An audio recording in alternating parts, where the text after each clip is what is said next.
Ayşe'nin Marifetleriyle YouTube kanalıma hoş geldiniz arkadaşlar. Bugün sizlerle ıspanaklı kek yapacağız inşallah.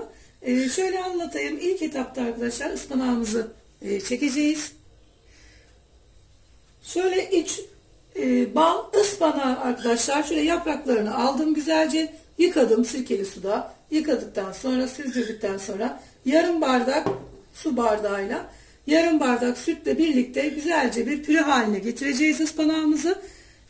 Ondan sonra diğer malzemelerimizi karıştıracağız. Burada arkadaşlar 1,5 paket kabartma tozu kullanacağım. Bir tane vanilya, 3 su bardağı, 200 milimlik bardaklarım arkadaşlar benim kullandığım. 3 su bardağı unum var ama ben eledim arkadaşlar. Eleyip de öyle koyuyorum kabıma. 1 su bardağı sıvı yağ, 3 yumurta, 1 su bardağı süt, 1 su bardağı şeker. Tabii ki şeker oranını tamamen damak sizin tadına göre ayarlayabilirsiniz. Biz çok fazla şeker kullanmadığımız için bizim için bir bardak yeterli. 1,5'a kadar kullanabilirsiniz arkadaşlar.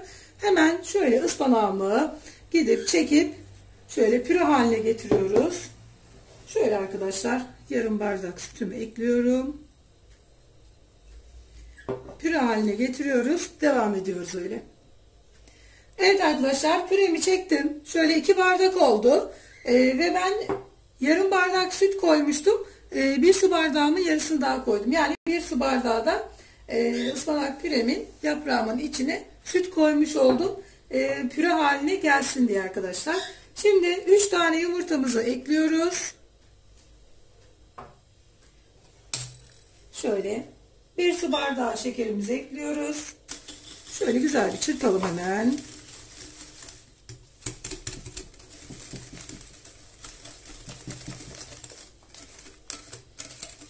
Güzel bir kek yapacağız arkadaşlar. Ispanaklı krepim var arkadaşlar. Benim kahvaltıya yapmıştım. O da çok beğenildi. Çok sevildi. Arkadaşlar kekini de yap istediler. Neden yapmıyorsun Ayşe Hanım falan deyince böyle tamam dedim, tabii ki de yaparız. Şöyle güzelce çırptıktan sonra yağımızı ekleyelim. 1 su bardağı. Sütümüzü ekleyelim. Toplamda süt arkadaşlar 1,5 bardak olmuş oluyor. Püremize de eklediğimiz için yarım bardak, toplamda 1,5 olmuş oluyor. Şöyle güzelce karıştıralım. Çok önemli. Ben makine kullanmıyorum. Elimle daha kıvamını anlıyorum arkadaşlar.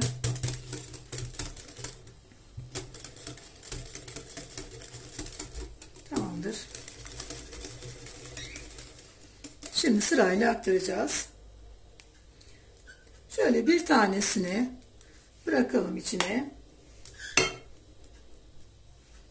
Tamamen arkadaşlar kabınızın büyüklüğü, küçüklüğü çok önemli. Ayarlarsınız. Şöyle ikinciyi de alalım. Özellikle bardağa koydum arkadaşlar. Hani kıvam miktarı belli olsun diye. Çünkü arkadaşlarımız hemen soruyorlar. Ne kadar koydum malzemeyi diye. Hemen siz sormadan dedim bardakla ölçü yapalım. Şöyle 3 bardak elenmiş olması gerekiyor.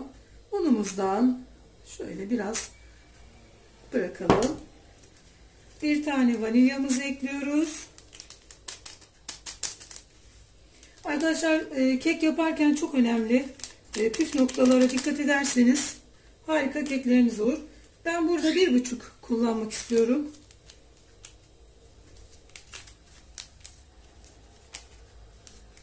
Tamam, 1,5 oldu. Şöyle unla karıştıralım. Tamamdır. Kabartma tozunun unla karışması, unun elenmesi, şöyle güzelce çırpılması önemli. Bir de fırın çok önemli arkadaşlar. Hani biz 180 derecede 170 veya 180 derece arkadaşlar fırınımız olması gerekiyor. Fırınınız daha iyi tanırsınız tabii. Çok çabuk pişiriyorsa, çok çabuk ısınıyorsa hani ona göre pişirirsiniz ama benim fırınım 180 derece ideal oluyor. Çok böyle 10-15 dakika ısıtmıyoruz arkadaşlar kekte. şöyle bakıyoruz 180 derecede, şöyle elimizi uzatın içine, ısınmış mı hemen kekimizi koyun içine. Çok güzel kabarıyor, güzel pişiyor arkadaşlar. Isıtırsanız çok fazla kabarmaz, hemen pişmeye geçer. Şöyle biraz unumuzu ekleyelim. Kontrollü koymak istiyorum çünkü unlar hep fark edebiliyor arkadaşlar. Hani kekte, börekte aynı olmayabiliyor. Aynı un markası kullansak da. Şöyle güzelce çırpalım. Kıvama getireyim. Şimdi hemen şöyle arkadaşlar ben yağladım. Şöyle borcamımı güzelce her yerini yağladım. Daha güzel oluyor. Şöyle hemen içine aktaralım.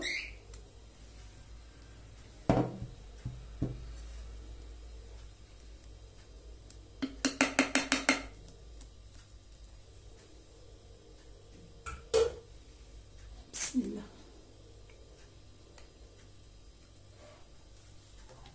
Şöyle güzelce her yerine spatulamızı alalım arkadaşlar.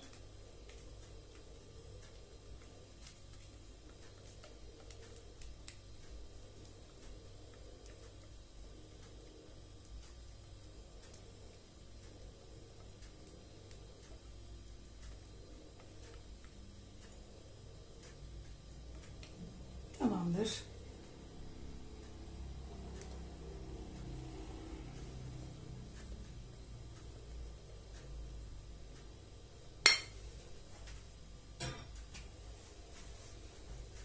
Şöyle sallayalım.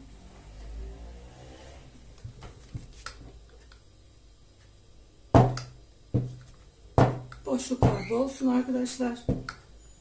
Şimdi arkadaşlar 180 derece açtığımız fırında güzelce pişmesini sağlıyoruz.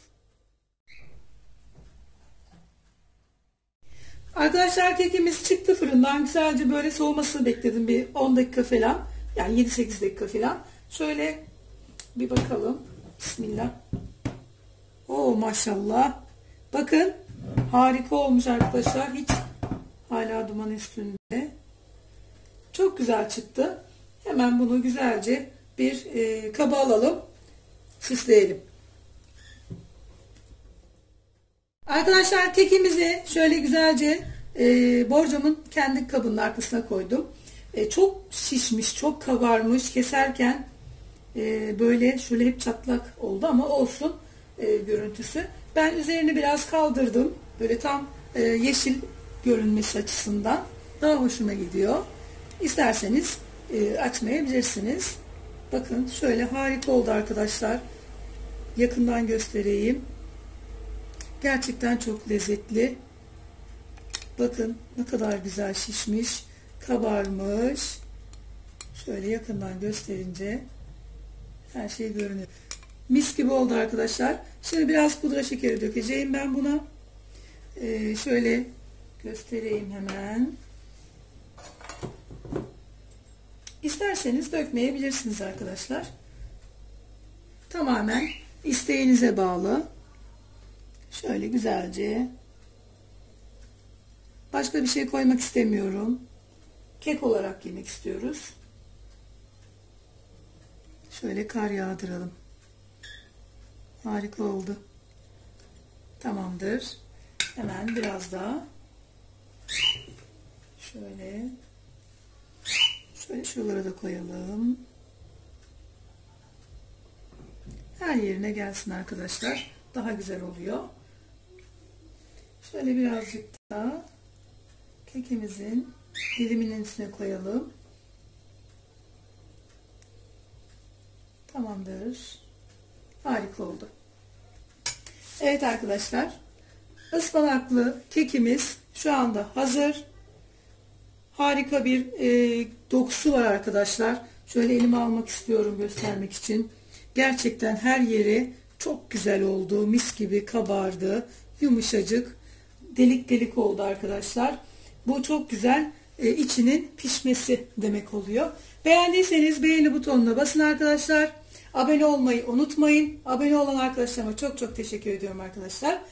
Bugün ıspanaklı kek yaptık. Ayşe'nin Marifet Delileri kanalımda. Başka tariflerde görüşmek üzere. Hoşça kalın, sağlıklı, mutlu günler diliyorum hepinize.